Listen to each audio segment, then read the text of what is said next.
You and Your Back Part 2 Anatomy. In this section we are going to have a look at your spine, what it looks like, what the structures do and how it works. Your spine is a column of small bones or vertebrae that are joined together to form a column. From the front and the back, this column is straight.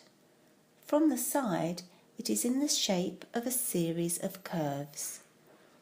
The spine starts at the base of your skull and ends at the pelvis or hip bones. The 7 bones of the cervical spine or neck form a forward curve. The 12 bones of the thoracic spine form a backward curve, and the 5 bones of the lumbar spine or low back form another forward curve. The curves are important in maintaining both the strength and flexibility of the spine.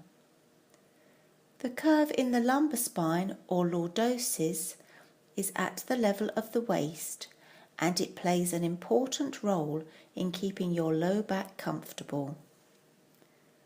Below the lumbar spine are the sacrum and the coccyx. The sacrum is a triangular-shaped bone made up of 5 bones fused together, and the coccyx, often called the tailbone, is formed of 3 bones fused together. Together these form the final backward curve. We are going to look a little more closely at the lumbar spine.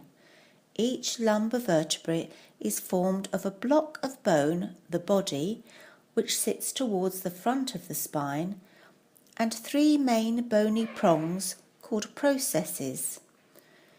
The body takes the weight of our upper body and transfers it to our legs. The bony prongs are used for the attachment of muscles and ligaments. Opposite every disc, 2 bony prongs join together to form a joint. There are 2 of these joints at each level. These joints are called facet joints, and the surfaces of these joints slide over each other when you move. Between each pair of bones lies a disc. Each disc is made up of a soft centre surrounded by a firmer casing. Discs are flexible, and this flexibility helps with the movement in our spine. Discs also act as shock absorbers for our spine. The discs are firmly attached to the bodies of the bones above and below them. The column of vertebrae is held together by small inelastic, that is non-stretchy, bands of fibres called ligaments. Most of the ligaments are very short and connect each vertebra to the one above it and to the one below. 2 of the ligaments are long and run the entire length of the spine. In the picture, the ligaments are represented by the red bands. Ligaments allow some movements and limit or prevent others. Ligaments can cause pain if overstretched for a long period, even if they are not damaged. This can be demonstrated by bending your little finger backwards.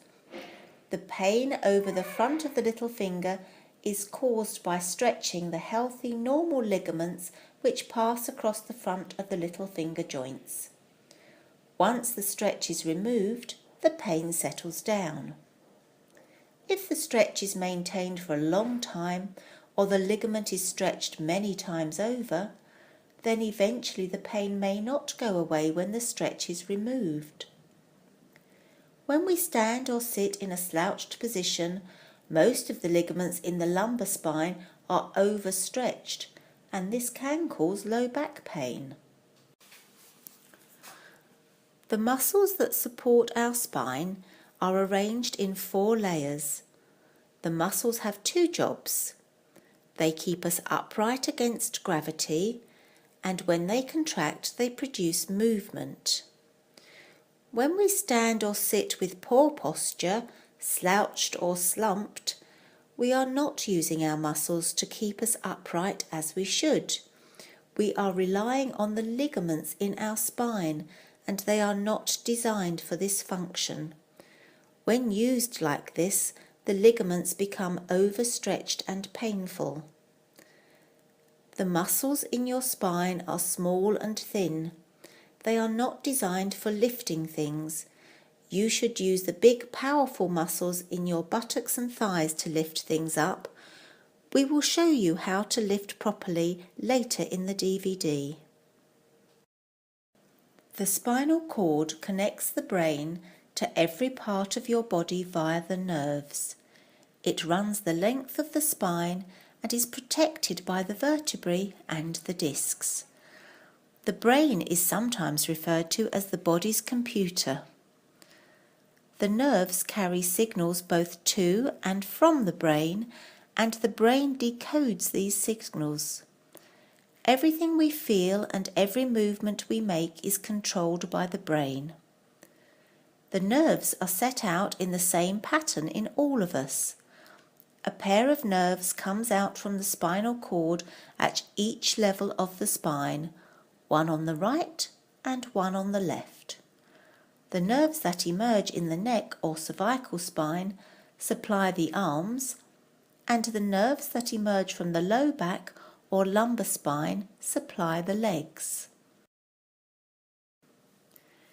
You can see from the picture that the space for the nerve to emerge is next to the disc.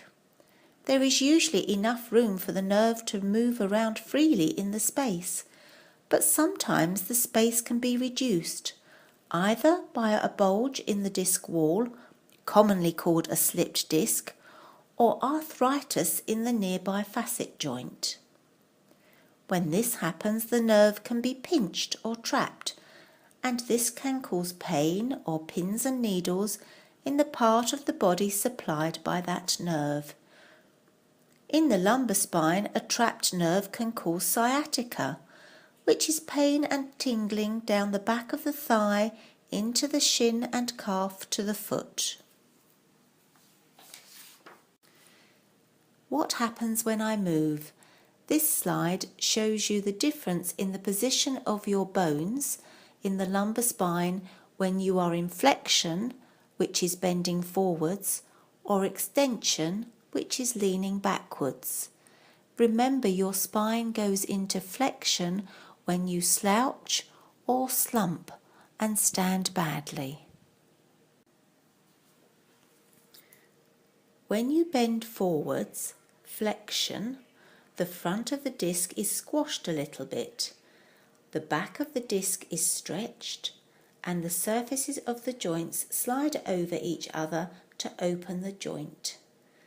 This movement reduces the size of the curve or lordosis in your lumbar spine, the one at your waist. It also stretches many of the ligaments in the lumbar spine. You shouldn't worry about bending forwards or avoid it.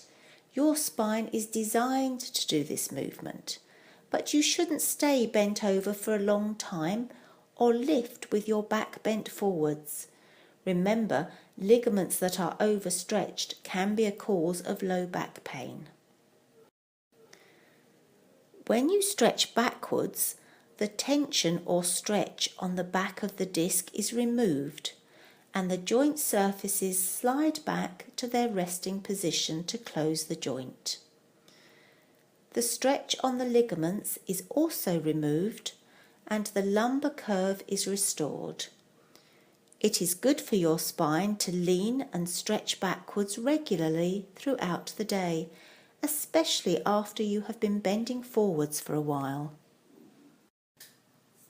As you have seen, there are many different structures in your spine, each with its own job to do. Using your spine correctly will keep it strong and flexible. We will look at posture and lifting in later chapters.